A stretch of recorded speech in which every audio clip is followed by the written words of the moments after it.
Hello,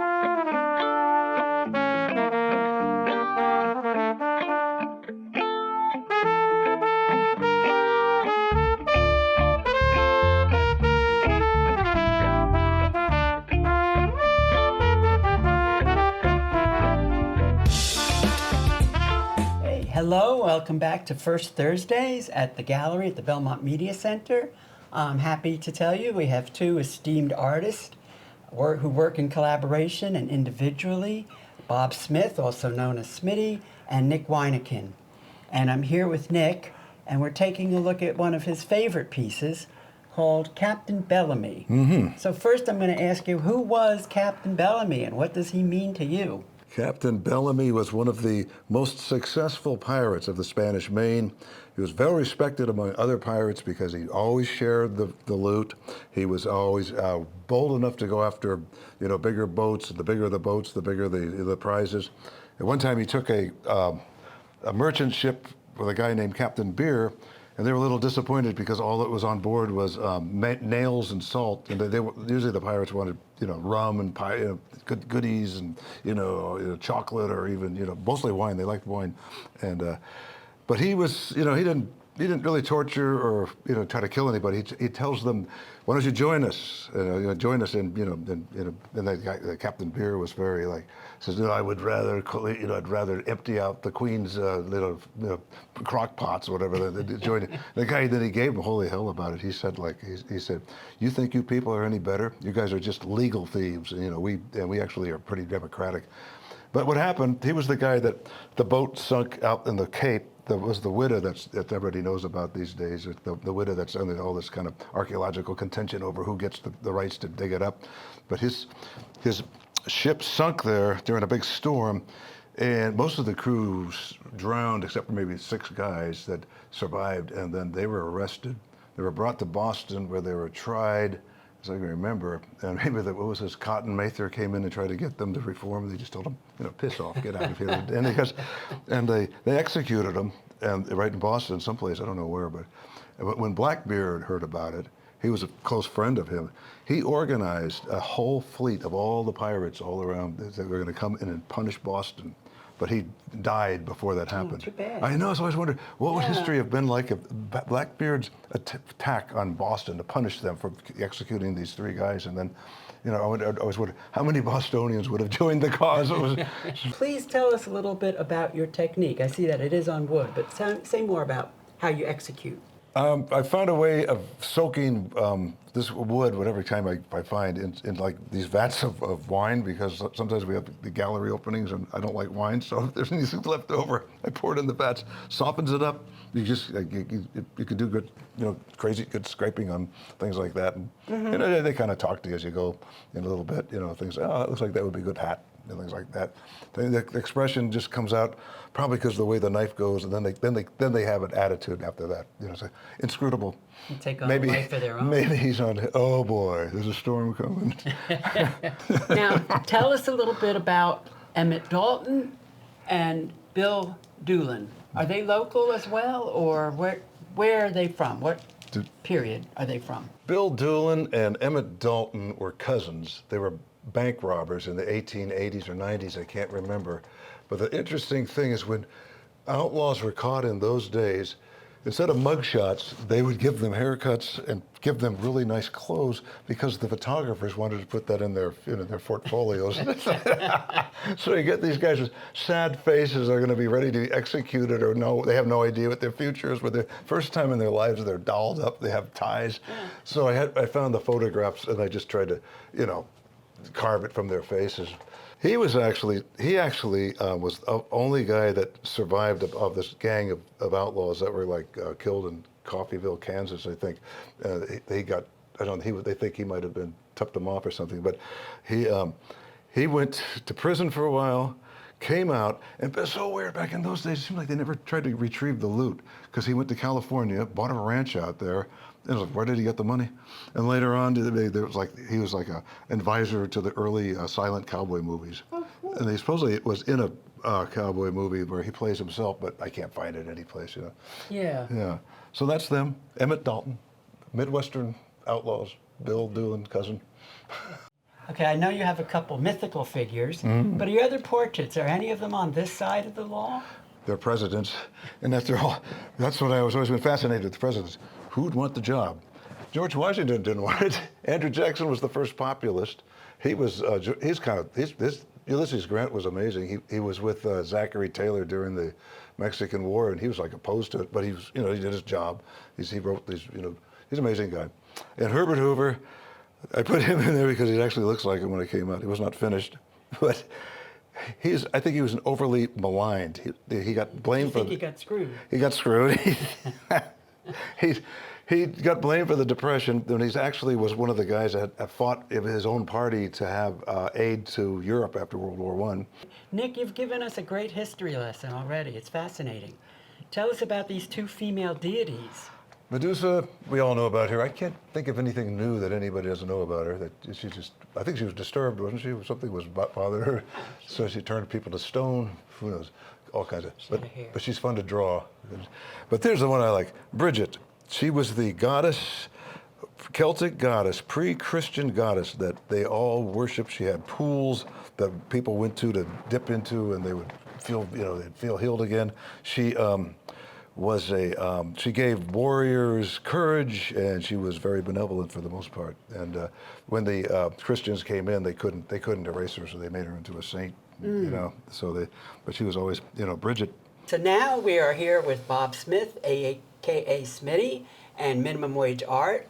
And I want to look at this piece because this is titled Skraelings Salute. And the title of the show is Skraelings for President. So please tell us, what are Skraelings? Skraelings, it's a Nordic word, means not of our tribe. Nick and I were exploring the Viking landing, supposedly in Cambridge, and we found one of these metal pieces in his space. And we both thought, I don't know who came up with it, but we thought Skraeling. And so we decided we'd call these Skraeling masks. And then we started to build sculptures, some together, some us individually. And we decided we'd call them Skraelings, and because they're not of our tribe. Mm-hmm. And the way things are going in our country, we thought it'd be good to have a Skraeling for president. I think a lot of people would agree with you.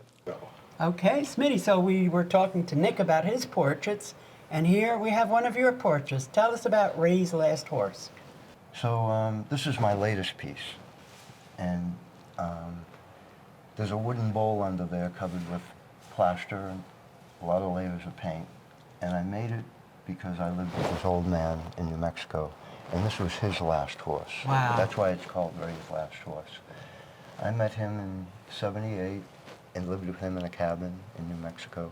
No running water, no electricity. We kind of adopted each other. He was a loner. When I met one of his relatives after he died, they said, "What do you mean? He never lived with anyone." I said, "Well, I lived with them for a couple of years." And he introduced me to the Taos Pueblo Indians. They were really good friends with him. And I made this T-shirt for the Taos Indians, an Indian territory, based on Ray telling me about them. And Ray died in a cabin fire a few days after this picture was taken. I was going back east for a while, and I told him I'd be back.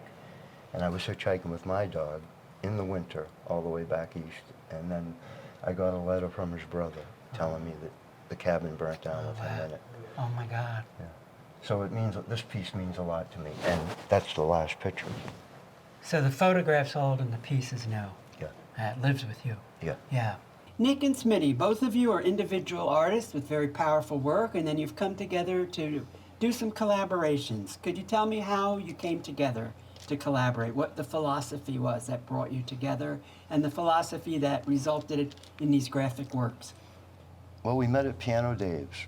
Al Neidl had a lot to do with us meeting, a lot of other people too. But Nick and I sort of shared the same politics, I guess, in a lot of ways. He was from the West Coast, I'm from the East, but I lived out West, and now he was living in the East.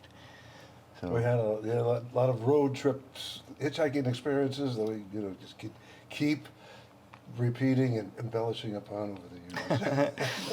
So Nick and I have collaborated on a lot of sculpture and stuff, but we also collaborate on cartoon ideas. once in a while. Nick has many, many of his own, but I had one day about wage monkey. I was really put off by the term as I read about in the magazine. The guy said, "You don't want no wage monkey helping you." And I think, I'm a wage monkey. Nick's a wage monkey. And I told him about it, and he came up with this. It was just, we his, you know, both of our ideas put there. Yeah. And then just put it into the most concise comic book form, because that's why people like to read comics. And They then- don't like to read editorials, they like to read comics. And then we're making sculptures together and alone, but talking about how we put them together. And we made this whole thing. Nick's all the drawings, and I wrote the words. And it's about getting together to build sculptures. And it's a way to just sort of inspire kids or anyone that wants to just get involved in that. And then I went to Standing Rock, and then Nick did this cartoon based on that, where Sitting Bull and Custer are having a poker game, and or playing chess. Well, yeah. And Sitting Bull checkmates Custer, which is very apropos. So Yeah, And some small sculptures? those are Smitty's, yeah. yeah, the small sculptures here, the Indians, I relate to Will Powers, a guy in New Mexico that really would go to ghost towns and find things and come back to the cabin and make art. And Will was an incredible inspiration to me. He passed away a number of years ago, but I still think of him when I do my work. Terrific. Yeah.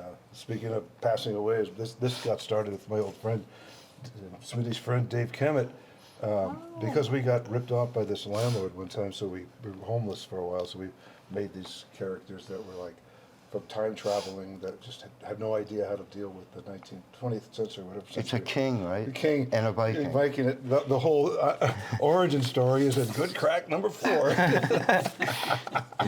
Dave's, what's Dave's character? Dave is the, see what it was is we came into battle together in the 9th century, and I was this Viking that had this ore that would have been transformed into power, and Dave was you know, he got he was the Irish leprechaun king that had king. the St. Patrick's hood. We both bammed each other over the heads, and it transformed us into the 20th century. We're homeless, walking around with shopping carts full of beer and fucking crap. I had no idea how to deal with his character. Dave starts getting savvy, but you know, this guy just had no clue how to deal with them. They think that cars are like the people. They see cars and they think the cars have eaten people up.